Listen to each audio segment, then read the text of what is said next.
I'm WeatherBug meteorologist Miranda Hilgers back here with your extreme and severe weather outlook. We've been tracking a very dangerous situation over the weekend in Colorado, where we had plenty of rainfall over charred areas. These are burn scars left over from last year's Waldo Canyon fire, and a lot of rain rushing across those.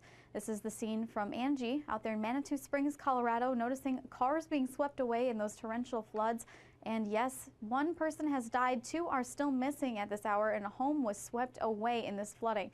This is the 3rd flash flood since July in this area, just indicative of how tough it is to get the water to absorb into those burned areas. So of course, we're watching this zone for more rainfall through the monsoonal storms. Over the past 24 hours, we've seen some impressive amounts, nothing to sneeze at certainly, out into southern portions of Colorado, over 5/10 of an inch there, nearly 1/4 inch into Trinidad and up towards Pueblo, about 1/4 inch as well. Into New Mexico, we're also tracking monsoonal storms that provided flooding threats down towards Silver City and Las Cruces into extreme southwestern New Mexico.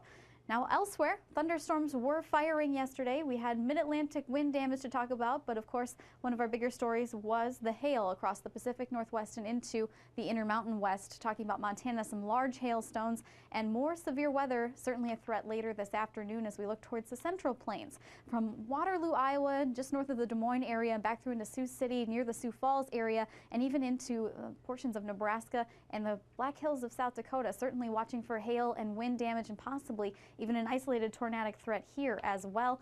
Let's look at it on the Futurecast model through the rest of Sunday evening. You can see instability touching off some showers in the Central Plains, and those make their way once again into the forecast for Monday evening, looking towards western Nebraska and portions of Colorado for more heavy rainfall and that monsoonal flow. Meanwhile, heavy rains all over the mid-Atlantic as well, and temperatures still trending very warm out west.